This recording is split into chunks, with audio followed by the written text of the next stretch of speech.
Welcome in to episode 4 of the Bleav in Twins podcast on the Bleav Network. I am your host, Anders Pryor, joined by my wonderful co-host and analyst, Zac Tipton, who will be wearing his hat forward for the episode and will not be switching it back. I tried it. It didn't work. I can't pull off a backwards hat as well as you, Anders. I physically can't. I wish I could. I don't have like a super strong like preference as to which one I do. I think I look maybe a little better with backwards. I don't like the baseball caps that are like where the front is like super curved, because then I put it at the front and then it kind of like makes the dimensions of my face weird. So I it kind of depends, but for like maybe one that has not like a flat brim but like a slight curve brim, I can get it a little. I like that a little better. That's kind of what I have now, but I like see like the shape of hat that you have. I need to get more stuff like that and not just like regular baseball hats. Yeah, no, absolutely. I like a forward cap. I'm more of a golf hat too kind of guy. I'm a big golf hat guy. So I golf a lot, so I just like hats I can wear to golf course and feel good about it. As you can see, I have the golf pin. I have the golf pin on the top of my hat. Yeah. Still, because I went golfing yesterday and I haven't taken it off. So, that's hype. But that is the hat situation going on today. That's the hat situation. I can promise you we will not be wearing hats every day, but I am not. My hair is a mess. I've had a messy hair day today, and I don't feel like going crazy on the fixing it up. So. Yeah, no, I'm very attentive to my hair, which you guys can probably see sometimes. And so sometimes I'll try to wear the hat to resist it a little bit. But very exciting episode today. Hopefully I think Zac might reach an emotional breakthrough at some point today. I might cry. There's a chance I cry during this episode. It's an exciting episode for me. I've got things happening in my life that I've wanted for a long time. This is a very, very high and very low in terms of the structure of today's episode. But we're happy to have you guys in. Thank you for listening. If you are tuning in on Spotify, Apple Podcasts, or wherever you get your podcasts, or if you're listening on the Bleav website, and if you're watching us on YouTube, it's great to see you. Thanks for tuning in. We did promise you guys an Olympic segment to start it off since the closing ceremony had just happened. I think that's about Zac. I think for women's game, a little closer than you would have liked it. Jackie Young was just bad. Asia Wilson is just great. Totally, because I'm not used to seeing like bad halves from her, but she was just missing like wide open layups and then just like totally got it together. Even when she like didn't make her and ones, like she got inside really dominant. But on this, it definitely was a lot closer than you would have liked, but you kind of just at this point it's kind of an assumption the U.S. is going to win gold in women's basketball every single year, to the point where it's like who's going to finish second, right? It's not it's which in theory should make the collective viewing experience of it a little less exciting, but I thought this was super fun. And then for the men's game, you kind of have to make like a top 5 list of the most iconic photos and moments of that game. I think the one that still stands out to me, I think, is the one of Steph shooting over Wemby. And Wembanyama has like his hands like all the way up in the air, and he's just like totally like it looks like it's like 10 feet over basically. And I think he makes it through on that shot. And I think the photo of LeBron, Steph, and KD together will kind of be the lingering photo. But what a game. That was that last shot by Steph to go up by, I think it was to go up by 9, I think, might be the most, maybe, I'm not sure if it's hard to, one of the most iconic and important shots of his career. I mean, I agree. I think, at this point, it's incredible what, Steph and LeBron are still able to do. I mean, we're playing on the same courts as guys that are going to be future Hall of Famers in a long time from now, and guys that are going to, just starting their careers that are going to probably be future Hall of Famers, I think. And these guys are still the dominant forces. I mean, LeBron won Olympics MVP. Right. Steph was probably close to Olympics MVP. Right. I mean, there'd probably be a debate between which one deserves it, and either of them is actually perfectly fine. Right. What those two continue to do is just incredible. And Steph is a hero to a lot of people, me included. Like, I love watching Steph play basketball. I kind of started watching the NBA because of Steph, partially because of Kobe, but Steph was when I fully got into it. And for me, that's kind of, I think that's what a lot of kids are in the world are like today. It's like Steph Curry is the reason they're watching basketball. Right. And so for him to go out and do what he can do on the 3-point line and still doing it at a high level in one of the most important events, wearing USA red, white, and blue, it's awesome. It really is. Yeah, no, it's amazing because the way that, and I was watching the game with someone, and I pointed it out, it's crazy. Like him and Dwayne Wade were in the same draft class, and one of them is viewed as a recent retirement vet, calling the game on, I think it was USA, and the other one is playing and winning MVP of the Olympics. And then I didn't even register this, because I knew he was there, but I didn't even pick it up. Carmelo Anthony, sitting on the sideline, basically coaching essentially. So that, I think, that kind of context makes it even more, makes it even more spectacular. And I agree with LeBron getting the MVP, just because I think the body of work for the entire Olympics was, I think, more complete. I think they showed the graphic, in the first 4 games, Steph had 29 points, and in the last 2 he had 60.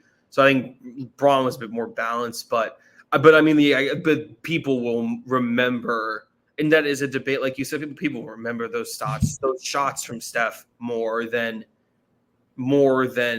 that debate. LeBron. Yeah, absolutely. So no, it's awesome. I love it. It's great. And it's probably the last time we'll see either of them in a USA uniform in terms of I feel like next Olympics, either both will be retired, or I'm guessing Steph probably won't do it. I'm assuming Steph will probably retire too at that point. I just have a feeling. Yeah.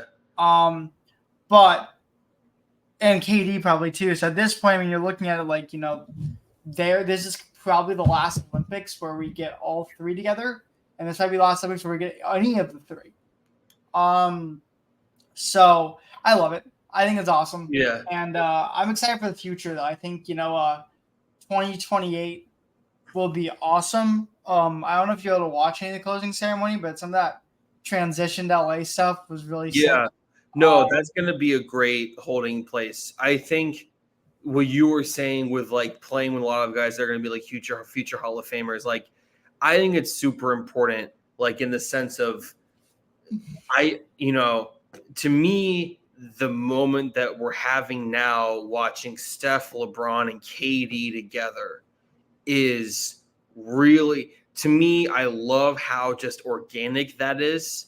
Because I think sometimes, and I think you and I have talked about this before, the whole thing with ESPN, kind of, to me, unnaturally kind of shoves LeBron and Steph and KD to the front of the screen in a way that kind of feels a little bit forced and a little, they're just kind of wringing them out basically, and kind of just squeezing every last bit, when there are much more kind of organic paths to take on who you put on the TV screen. This did not feel like, and so there's a little bit of, I get a little bit of, Warriors, Lakers, Suns, like prime time game fatigue. This did not feel like that at all. This felt super organic and just really poetic and beautiful.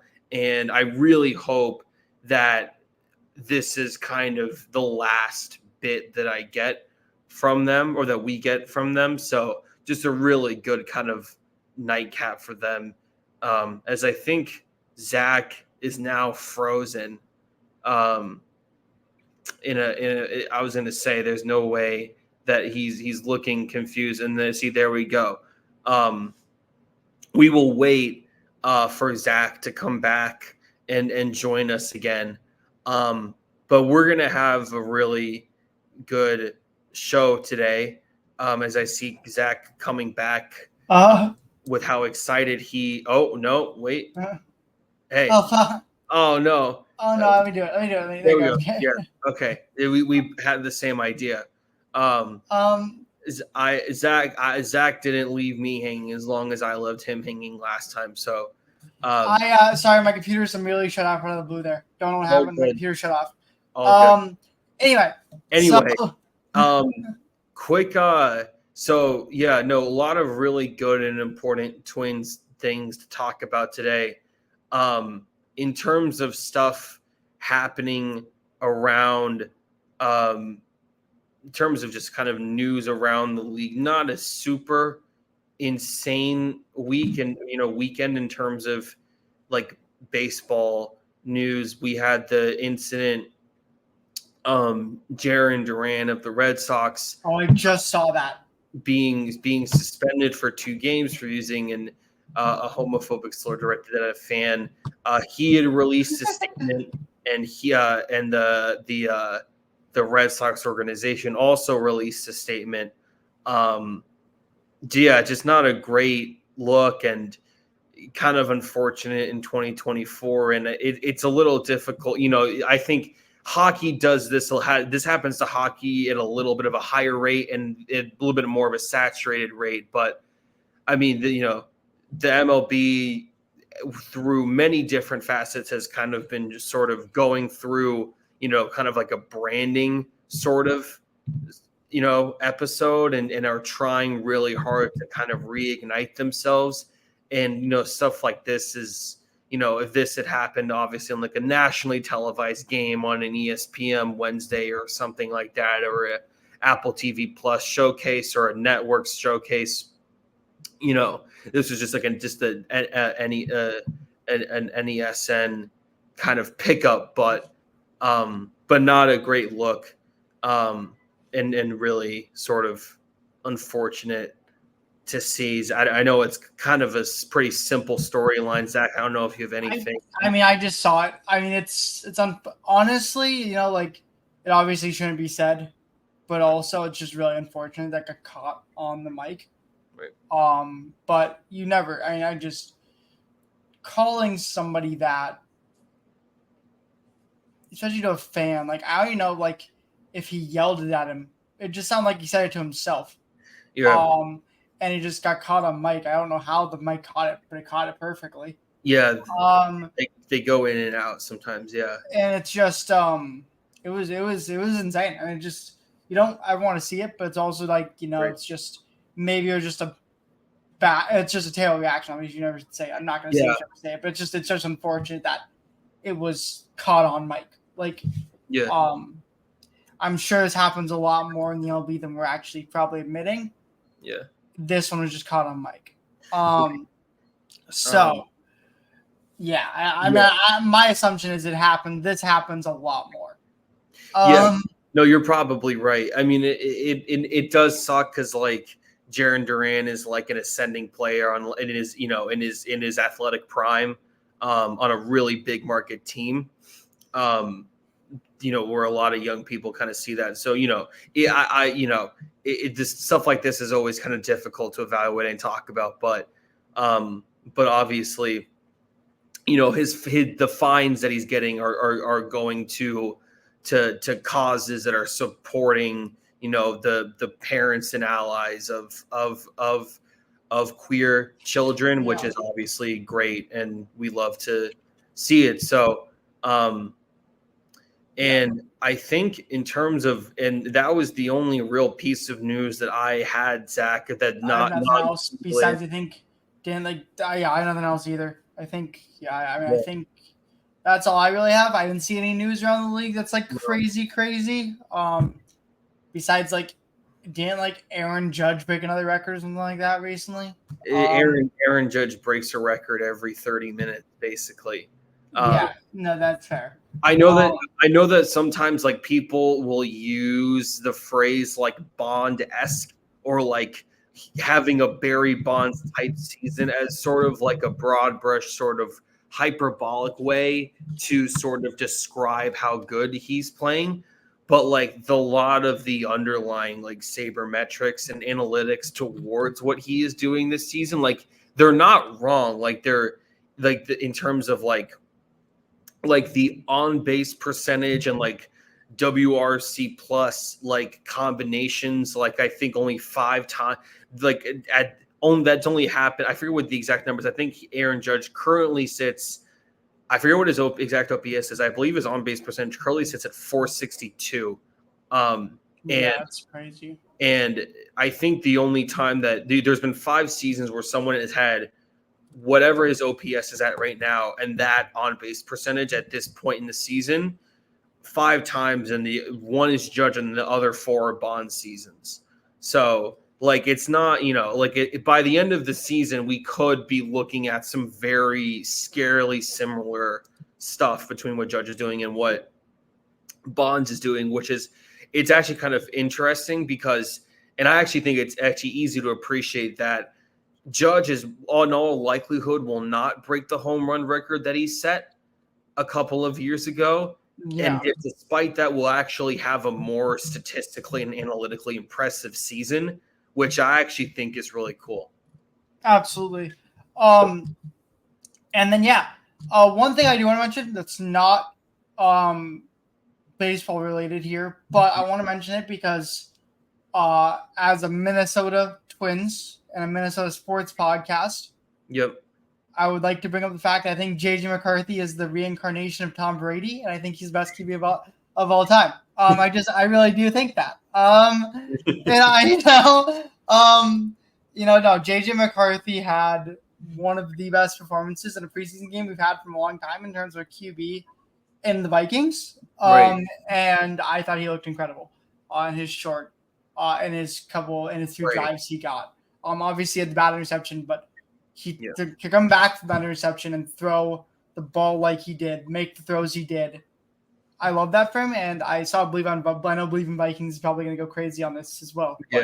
Absolutely, I loved it. I was so excited for this game, and my dad called me the next day and he's like, "So we're winning 6 Super Bowls in a row, right?" And I'm like, "Yeah, absolutely, we are."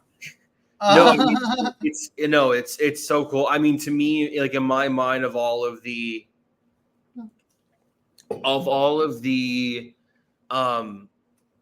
rookie quarterback performances, in the brief samples that we did get, I personally Williams was the most impressive. I thought JJ was second. Definitely. He just looks really, it's going to be really interesting to see because whatever he looks like this year, even the best iterations of it will not look a lot like the best iterations of what we saw from him at Michigan, just because he's going to be throwing the ball so much more. And so there's going to be a lot of, it's not like we're going to be watching, what we're going to see with Williams or with Drake May or stuff like that. We're not where it's going to be more refined and elevated versions of what we saw at college, but then how much more is it? JJ is essentially going to be remade here by Kevin O'Connell. And so he to me is the most, Caleb is the rookie that I'm the most excited to see, but I think JJ is the most interesting rookie of the quarterbacks that I would say, because he did look impressive. I think Sam Darnold will. I think it's going to be hard just with the money that they gave Darnold to sort of have him overshoot Darnold, but I think that leash is really tight. I think especially because, the Vikings are clearly they're not really rebuilding. Like they're retooling, but they clearly intend to be competitive and like make the postseason. Like that is a clearly stated goal for them. And so the leash, I think, is going to be tight on Sam. But no, it's going to be really exciting. I'm excited for football. But let's get into the Twins here. Zach, do you want to start with the bad news, or do you want to kind of get your let's go for the bad news. I want to get some time. Let's get the bad news out first. Unfortunately, there's a lot of bad news. Yeah. So let's. So Joe Ryan is all but done for the year. It was a teres major strain. It was before grade 2. Grade two. Which there is we don't have. My understanding is that we don't have one singular official report that says he's done for the year, but there has been a lot of, the indications from like when Rocco has said, like he's essentially done. Like that is on the table. And I think that Zach, and I think you feel the same way. Like that is probably the direction that they are heading in. I mean, I'm assuming I find it very hard for him to get healthy and worked back into like getting his starting, like kind of getting ready for the starting position again and get like stretched for starter again in the time we have left this season. Right. Because it's at least going to be 3 to 4 weeks before he can even start really throwing again. And that's if things go perfectly. And by that point we'll be in September. And by that point we'll be in September. And then he'll have to go through the process of rehab, which will probably be very limited because I'm not sure in the same like the AAA season playoffs start. But he's gonna have to they'd have to get it in before the playoffs start for the AAA. And then to go along with that, and he has to have enough stretch, and he has to be able to work his way back to being a starter, which will be a long time kind of to do that. So I find it very hard to believe that Joe Ryan will get that opportunity and will have the ability to make it back in time. If he does, though, it's huge. If he does, it's huge. But I find it very unlikely now, and I've kind of accepted the fact that we'll probably not have him back from the playoffs unless it's like a relief appearance possibly late in the playoffs. No. Unless you make like a run in the playoffs. And that's really it. Right. And this is right. And like you said, that's kind of assuming that everything goes perfectly. And that's if everything goes perfectly. Right. It is unfortunate. Excuse me. It is unfortunate because, Joe was a really, I think most people were kind of most excited about, he was a very, I thought, under-discussed, I thought amongst Twins fans, the kind of two big things, the two big storylines I thought for Twins fans in the offseason were, can Pablo Lopez repeat last year, repeat his first year with the Twins, and then what we talked about on the show a couple times now, which was what is the next step for Bailey Ober, and we've analyzed that a lot on this show in terms of what that next step and the current step that he is taking has looked like. But Joe Ryan was a big stabilizing piece last year, and he was a really important stabilizing piece this year. If this is his last year, not his last year. If this is the end of his season in 2024, he would have finished the year with a 3.6 ERA and a 0.99 WHIP, which having a sub-1 WHIP as someone who's kind of who bases their kind of pitcher identity on, on the fastball and on, the sort of the split finger, having a really high velocity split finger, that, having a really low whip is really important. And so absolutely. getting it to even below, getting it to below 1.1 is kind of really what you want to see. So getting it to sub 1 is really important. So he maybe was not, not the most anticipated pitcher or the most kind of discussed pitcher, because I think, I don't think many people kind of view Ryan as someone who has a whole other echelon to reach in terms of the rawness of Ober and kind of how we talk about him. Or I don't think that, maybe can't be quite what we saw from Lopez last year in terms of just strike efficiency and things like that, but was a really solid piece throughout, and now kind of sort of amplify. It doesn't necessarily create new questions in the Twins starting rotations, but kind of amplifies the ones that already existed and makes them even more important with some of the back end guys that you and I have sort of discussed throughout this show. Absolutely. I think, Joe Ryan is such a key piece to us. I would argue he's a top 5 most important piece on this team. And so for us to lose him is huge. And it really hurts because you kind of want 3 really good starters kind of going into the playoffs. And Joe Ryan gave us the 3 for sure guys that could honestly probably be aces on anyone else's team. And Joe Ryan's like a number 3 pitcher basically this year. Or I guess he's technically number 2, I guess, technically. Yeah. But like when we have guys like Pablo, Bailey Ober, and Joe Ryan as our 1, 2, 3, that's just incredibly rich for us in terms of starting pitching. So to lose him is hard because now you're kind of left with Pablo Lopez and Bailey Ober only. And then you don't really know where to go with Simon Wojcicki or David Festa yet. And then obviously a new reliever who's coming into the mix that we'll talk about here in a couple of minutes. Yep. And then, so I don't know. We'll see. I'm going to miss Joe Ryan. I hope he does come back for the playoffs. I'd love it. But I also don't want him to rush his injury here and rush back and screw up his shoulder even more. Yeah. Taking the time here is really important. Absolutely.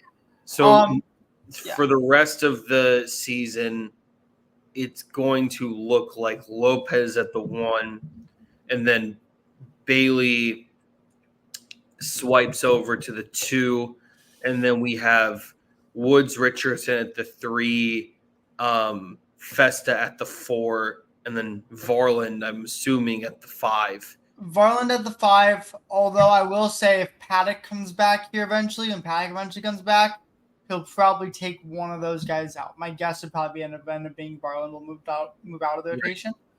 Or Festa, depending on how we feel about him eventually. There's some time to kind of decide which guy is 4th and which is 5th, which will probably be Paddock. And Paddock will probably make that rotation by the end of the year. Yeah, it's a question of just which of those 2 you like more. I know you I feel like lean strong to Festa. I don't have a super strong opinion. I want some more starts from Festa. That's really what that's fair. And we're gonna get a lot of those. We are gonna get a ton of those right now. He's gonna get a lot of opportunity. In fact, by the time we end this year, he might not be a prospect anymore. Right. So we'll see. But for that's that. That's that injury with Joe Ryan. A couple more injuries. I think we're gonna discuss. I'll let you go into them. I know there's a couple more injury issues here. Andrew's gonna bring them up. Yeah. So the other 2 injuries are going to be Brock Stewart. He was moved to the 60-day IL. He's out for the rest of the season. Yep. Which is a really big blow to our bullpen. Brock Stewart's always been a guy we can rely on. He's kind of been out of nowhere, kind of came out of nowhere and kind of been a guy we can rely on late. Yep. But he has had his injury issues. We knew that was going to come in, and now it has. So he's out for the season. It hurts because I like Brock Stewart. but he's out for the season. I don't think we have any more years on him either, so he might go into free agency. I'm not sure. And then the other one, which is the big one, is Brooks Lee. Yeah, it's bicep related, which for a third baseman is really, really annoying. When it comes to arm strength. I don't know which arm it is. I also did not see the exact arm. I can look up quick though. But that's really for a third baseman, even if it isn't upper body, anything up right bicep tendonitis. It's right side. Okay. Yeah, anything really upper body for third baseman is really frustrating. I my guess is it's a 10-day IL trip. I'm not sure exactly what the sort of Stewart's done. Stewart's done for the year. Yeah. Lee, we aren't really sure. Yeah. He had a cortisone shot. That's where he's at right now. He had a cortisone shot. Could miss several weeks is kind of what the report's gonna say. It's apparently something he's been playing through. Okay. And has been really dealing with it, and officially he went on the IL now. So that's unfortunate. We lose him, which basically means Royce Lewis gets moved to third again. Yeah. Which, if you watch any of that Cleveland series, it's not pretty. Right. Royce Lewis is not a good defensive third baseman. And I've never seen it as bad as it was in that series against Cleveland. He missed a lot of opportunity. He missed a lot of throws. Right. So yeah, we'll see. But that's the injury list. That's the sad stuff. It doesn't sound like there. Yeah, I think the Stewart's done. The idea of Lee being on the playoff roster is, I think, I wouldn't say it's more likely than not, but it's on the table. It is for sure. It's not. He'll be back. I think he'll be back for the playoffs. The question is, will he be on the roster? Is an actual question we'll be asking. Is he going to be on the roster? Does Kyle Farmer keep him off the roster? I don't know how that wound up working. Yeah. We will see.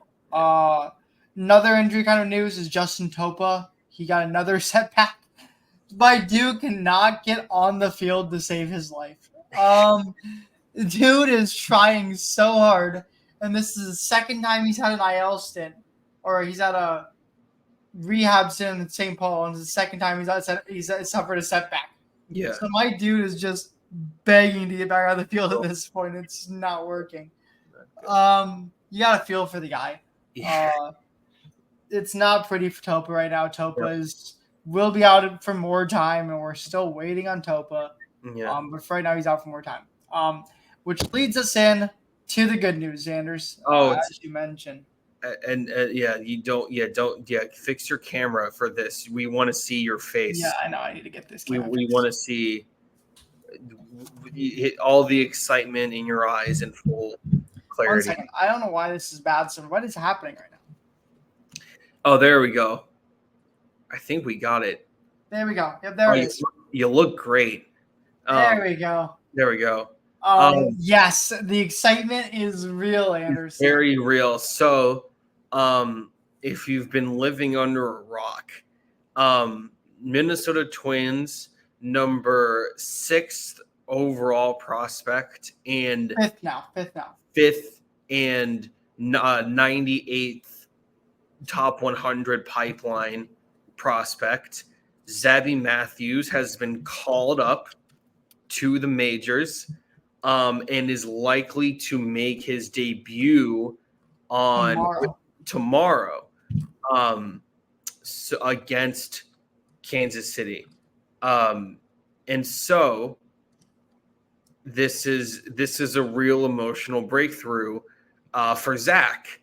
And I got a lot of texts before our show that we had to delay the show a little bit today for a couple of reasons, and Zach described it as torture, which that I don't think everyone, which is that's pretty, which is a pretty strong word. So, yeah. So Zach, I'll kind of let you, before we get into kind of cogent discussion, I'll let you do whatever you need to do on camera right now. Oh, I'm about to go absolutely crazy. Okay, so Zebby Matthews is a freaking twin. Okay, for those of you that don't know me, I am a lifelong Twins fan. I said this in the first show. I'm a lifelong Twins fan. I have always been a Twins fans of the Twins, but I didn't start following like the minor league system until I was more like a sophomore in college. It's like 4 years ago. The first true MLB draft I watched was the draft when we drafted Brooks Lee. I think it was 2-3 years ago now. I forget exactly which one it was. It might be 2 years now. But whatever draft we drafted Brooks Lee, and that was the first real draft I watched. I was able to watch one minor league game out of nowhere, kind of out of the blue.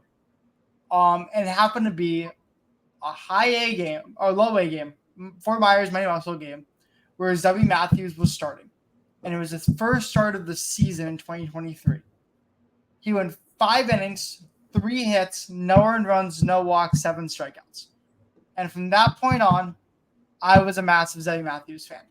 And I have followed Zebby Matthews' career very closely for the last 2 years now, for the last year and a half. I have told people, and I told all you this, Zebby Matthews is my favorite Twins prospect. Sure, Walker Jenkins might be the easy choice there, but Zebby Matthews is my favorite Twins prospect, and it's not really close. I love the kid. There is a little man crush, I'm not going to lie. Zebby Matthews is a guy. I mean,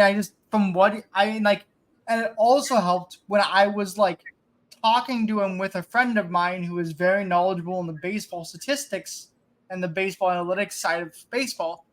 And he looked at him and immediately was like, "Ooh, I really like this guy."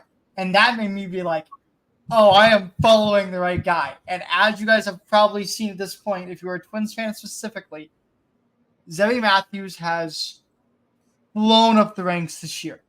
He started the year in high A, and he is now a major league starting pitcher.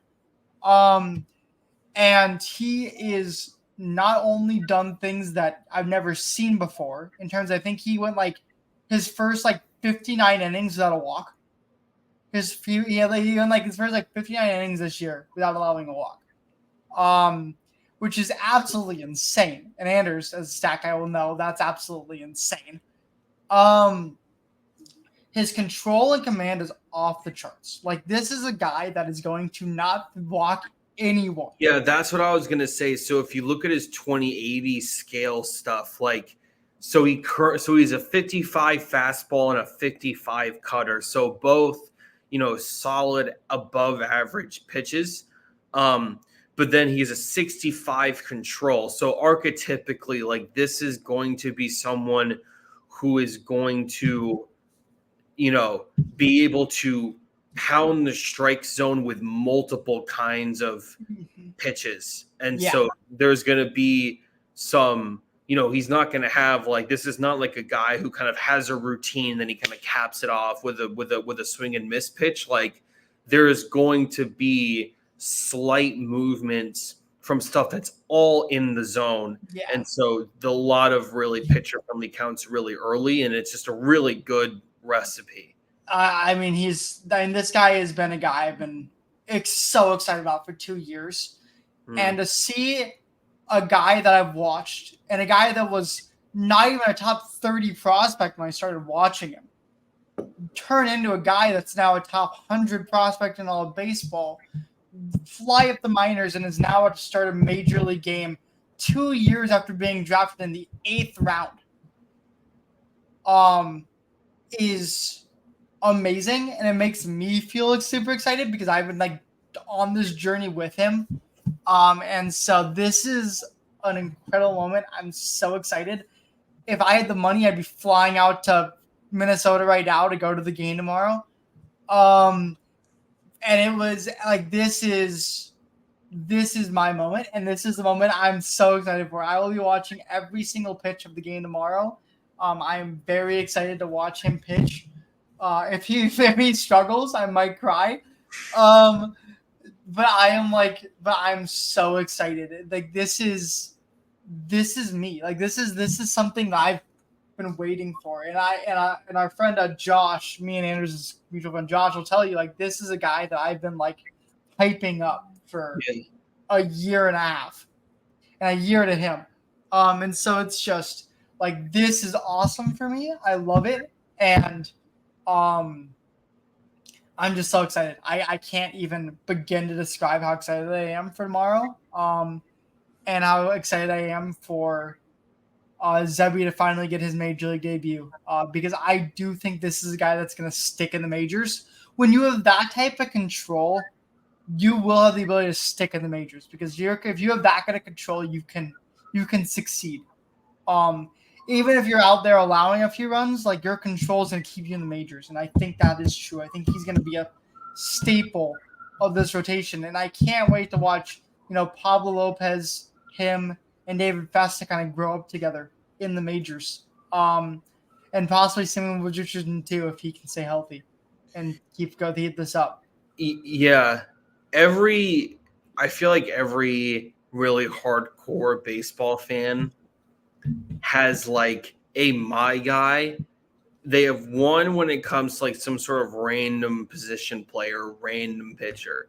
And then I feel like every guy has like a pitcher or like a prospect that's like that's their guy, like that's their prospect that they just kind of they just that. This is clearly a very important day in Zach's life. It really is. It's almost as important. Actually, no, it's way more important. It's almost as important as graduating from college. It's on that level.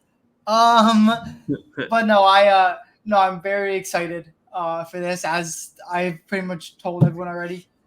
This is exciting. If you go on my Twitter, it's about 5 tweets long of me just hyping up Zebby Matthews. I am very excited. At ZT22 Tipton, follow it.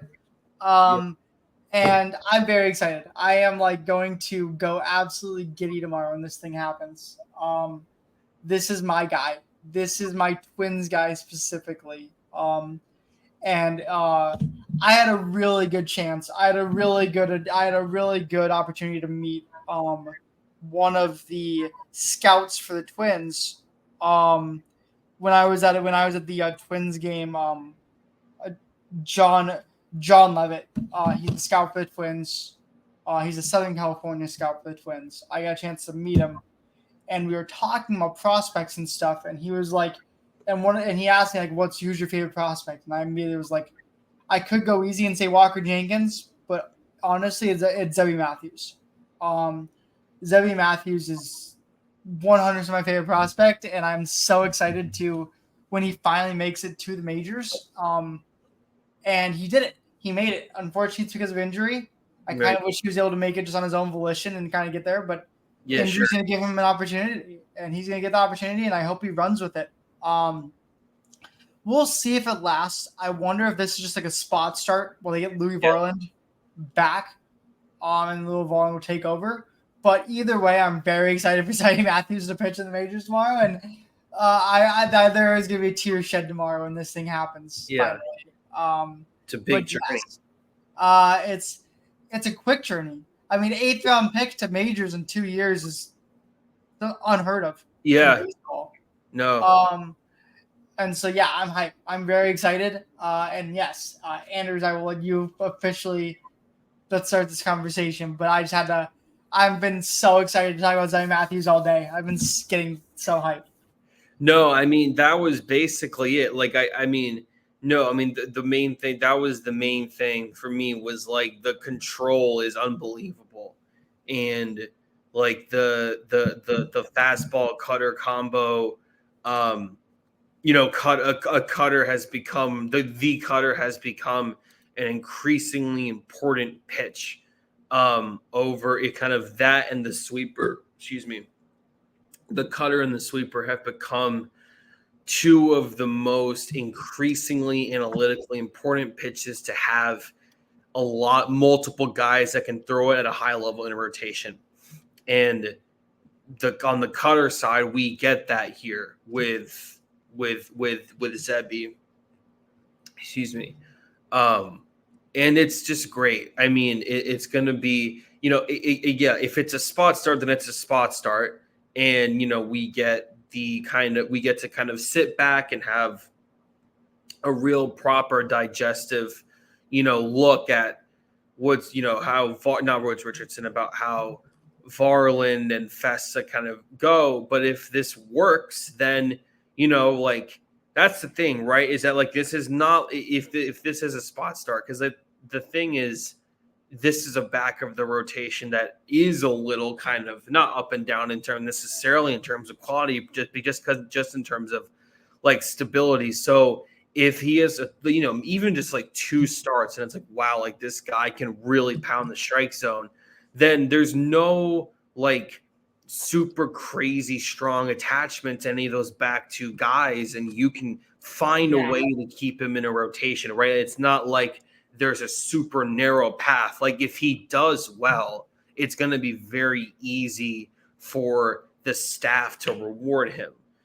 which is what kind of, because sometimes it's very obvious when it's a spot start and it's okay, well, it's a really good moment, but it doesn't matter because 12 hours later he's going to go right back down. Here, there's some room here. If he pitches well, and there's definitely a question of, do you call back up Varland and let him keep going? And we'll see. I'm very excited. Tomorrow's game is going to be one of the highlight moments of the year for me. I saw a friend of mine on Twitter that was I had to go to. I'll be at Zebby Matthew Debut, and I'm jealous, but then I'm also I got to be at David Festa's debut, and I'm so I had that lucky where I got to be at David Festa's debut. He gets to get Zebby Matthews' debut, so I wish I could be there, but I'm so excited to watch. The question is does the jersey get bought tomorrow? Probably. The jersey might be bought very soon. What number is he? That's the thing. I don't know if they've actually said that. So I don't think they've officially made the move. So I don't think we know the number yet. So that's why I don't think I can order a jersey yet, because I don't think we officially know the number. I hope it's not a random ugly number. It probably will be. Not gonna lie. But what? Semi musician is what? 79. Yeah, I'm assuming Zebby Matthews would probably be around that same thing. I'm guessing maybe in the 40s, hopefully. But we'll see. I'm excited, and I'm very excited to see this, and that's gonna be hype. But to be honest, Sanders, this has been awesome. We probably should move on and actually talk about the actual games that have been played this week. Yeah. Which include a very, I don't want to say disappointing, but disappointing split to the Guardians. Yeah. Because when you sweep the first two games, especially when it's a doubleheader, you have a lot of momentum, and I was kind of hoping we'd ride some of that to win at least one of the last two. But to lose both of the last two, and both of which were very winnable games, kind of hurts. The 7-inning start from Woods Richardson was supposed to be, I think, a real proper step the foot on the neck moment, and instead it was kind of this just weird, kind of ugly, sad loss. Agreed. So no, I mean, in terms of the first two, in terms of the first two performances, to start, right? You have, Ober obviously extends the quality start streak, has 9 strikeouts. He's kind of fleshed himself out into who he really is, if that makes sense. like this is now he's starting to really establish his identity in terms of what we can expect from him in the box score. Absolutely, and then Louis Varland. And then it was an okay start, but it wasn't anything like special. But I don't think you're really expecting it to be. No. He hit that third time through the order and immediately went to crap, which was kind of expected. That's kind of always what he has been. He can't get through the third time through the order to save his life. Yep. And that's what happened. And luckily, our bullpen played out of their minds. And Sands, Thielbar, and Richards kind of came out and played out of their minds. Didn't allow a hit the rest of the way. But to lose that Woods Richardson game, that was a shot to the head. That was the real hurt. That one hurt because it just was like when you have a pitcher that played that well, like what was it, 7 innings, 2 earned runs, 7 strikeouts. I'm gonna pull up the exact stat line. I think both of the 2 runs were two. So it was 7 innings, 4 hits, 2 earned runs, 7 strikeouts. Like, and then all of a sudden you have Josh Winder go out there and give you 2 clean innings to finish off the game. You use no bullpen at all, right? Besides Winder, which it doesn't matter that much, and you can't win. Like you can't get a hit. Is very unfortunate. And like I said, we only had we had 4 hits all game, and we had opportunities to score more runs, and we just couldn't get them together. And then again, that we had bases loaded in the 9th, which I understand it's no outs. Bases loaded, no outs in the 9th versus Class A, I understand. But to have bases loaded in the 9th and not score down 2 is very unfortunate. Yeah. And so I think I'm very upset by that. I think those are 2 winnable games for us.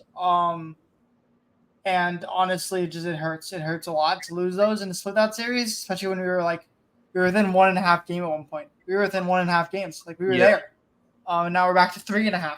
Yeah. It was, not a waste of a series, obviously, but it was a lot of really, it not productive in terms of trying to capture the Central. Absolutely. And now, not, kind of left with sort of just empty-handed, and now we go into a series against the Royals where now instead of really instead of trying to overtake the division, now we're just trying to spread the gap a little bit, and stay in the wild card, right? Stay above the wild card gap. So now the pursuit, just in terms of what the goal for this week is, feels a little less exciting. Absolutely. But because then you go into a series versus the Rangers, which you have to almost win 3 or 4 there. I think it's a 4-game series. I could be wrong, but right. Is it a 4-game? Is it a 4-game series? I think it is. It is a 4-game series. Yeah. Yeah. Then you almost do it 3 or 4 in that series, but I don't know. The Guardian series hurts though, because like I said, it was a bad offensive series in those last 2 games. The offense, there were terrible at bats in those last 2 games. A lot. The defense was not good. Specifically, Royce Lewis in the field was not good. It just was really disappointing. But then for that, we go into series versus the Royals. That means a lot. And so, Anders, I just want to know quickly, what is your prediction for this series? How many games do we win? What does it come down to? I'm gonna call this a split. I think. It's a 3-game series, so you can't really call it a 3-game series. Oh, excuse me. I thought. Oh, sorry. I was looking at the wrong. Excuse me. I don't know why I. Yeah, no, but I it was weird. I'm on the right game. Okay. I think so. Yeah. So this first game, and now I've totally second guessed myself, and I need to. Yeah. No. Here we go. Yeah. So this first game against. See, this is hard because there are really we the unfortunate part is that we get the bulk, the real meat of the Royals rotation with Singer, Lugo, Reagans. So there's no breaks unfortunately. Lopez and Singer, it's a lot of people, if you look at Singer's if you look at his sort of underlying numbers, not as much of a, with an xERA of 4.57. So that's a little difficult to sort of properly evaluate going against Lopez. The Lugo game, the pitcher hasn't been announced yet. It's Zebby Matthews. Although it is. It has been announced. It has been announced. Zebby Matthews. It's just not listed there. And then we have Ober versus Reagans, which is gonna be an insane matchup. I think that's the most exciting matchup. Although we do have to admit, Bailey Ober versus the Royals has not been the best pitcher. That'll be This is going to be really interesting. This is going to be a really unique opponent to kind of take his streak into. I don't know where to go with this. I'm kind of leaning every way. I think we win the first game with Lopez. Mm-hmm. I think you're right. I think we win the first game with Lopez. Lugo has our number. So as much as I want Festa to get his first, not Festa, Zebby Matthews to get his first win, I have to say I think Royals will probably win game 2. Because we have not been able to figure out Seth Lugo all year. And so I think I'm gonna give Royals game 2. And then game 3 is interesting for me. Because I look at it do I think Bailey Ober has a bounce back outing versus the Royals? Do I think he finally has that game where he goes crazy versus the Royals and the Royals don't get to him? And then we've also had Cole Reagans' number. Cole Reagans versus us. I don't know if you've seen that, but I think Cole Reagans. Let me look at Cole Reagans here. Give me 1 second to check a stat here on Cole Reagans versus us, which is he faced us on May 28th. We scored 3 runs off of him in 5 innings, 9 hits, and 7 strikeouts. We got 3 earned runs off him on that one. And then we faced him on opening day, which is where is that? We faced him on opening day, and we got 2 runs off of him, but he had 9 strikeouts and 6 innings, and that. So it's tough. I'm gonna say we win 2 of 3. I'm doing it. I'm saying we win 2 of 3. I just don't know which of the 2 games we win between. Do we win the Lugo game or do we win the Reagans game? I don't know. I'm gonna take the more. I mean it's more fairy tale if we win the second game. If Zebby Matthews' first win comes against Seth Lugo, a 2024 Seth Lugo, that's pretty absurd. And it's against a division. That'd be such a fairy. I'd be going so hype in that. I'd be going so hype on Twitter. That's what I want to see the most. Even if we lose the other 2, if I had to pick a game to win, I am with you. I think we win the first game. I think we win tonight. Game starts in about 20 minutes. 15 minutes. 15 minutes. I think what I would say is I think I'm going to lean. No, I'm going to agree. I'm going to ride on Ober. That his quality start streak is not just a streak. It's that he has figured something out, the development department in Minnesota has seen something, and I am going to bank on that being the truth. And so I will go with you 2 out of 3, and I think specifically we lose the Matthews Lugo game. Okay, that's kind of where I'm leaning also. Yeah. But if we win the Matthews Lugo game, I will go absolutely crazy. Look out for Twitter, Bleav in Twins.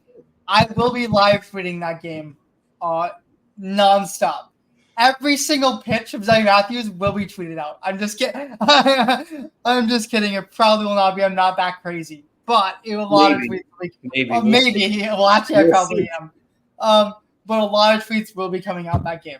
So, yeah. That is all for us Yep. here. The Twins game starts about 15 minutes. I might be live tweeting it. I might not be. We will see. But we're very excited to get this started with you guys, and we are thrilled. But anyway. Really, really great, exciting episode. Thursday is going to be really fun. Thankfully we'll have his start by Thursday. Otherwise, the double-headed suspension would be really frustrating, especially for Zac. I would cry. No, the cry. But this has been great. Thank you all for tuning in. This has been the Bleav in Twins podcast, episode 4. Thank you you can listen to us on Apple Podcasts and Spotify, and the Bleav.com website, and you can watch us on YouTube. Follow us on Twitter at Bleav in Twins, as Zac mentioned. I am Anders Pryor alongside Zac Tipton. Go Twins. Have fun watching the game. Go Zebby. Who knows? Maybe that'll become a tagline or something. And we will, I saw one today, shout out to, I think it was Aaron Gleeman that I tweeted it out, but the Zebby season. It's Zebby season. We'll find something that sticks and then we'll work on it. Yeah, absolutely. That's a great starting point. I'm very excited. We will see you guys on Thursday. Before the game versus the Rangers. Will be our next podcast, and we are very excited to bring it to you and bring it all. So thank you for being here for Bleav in Twins. Please please subscribe. Please go do everything for us. It'd be really appreciative. We're trying to grow here. We're trying to bring Twins content to more fans. Please enjoy it. Please do all of it. Yep, absolutely. We will see you guys on Thursday. Have fun watching the game, and we will be back talking with you soon. Yes.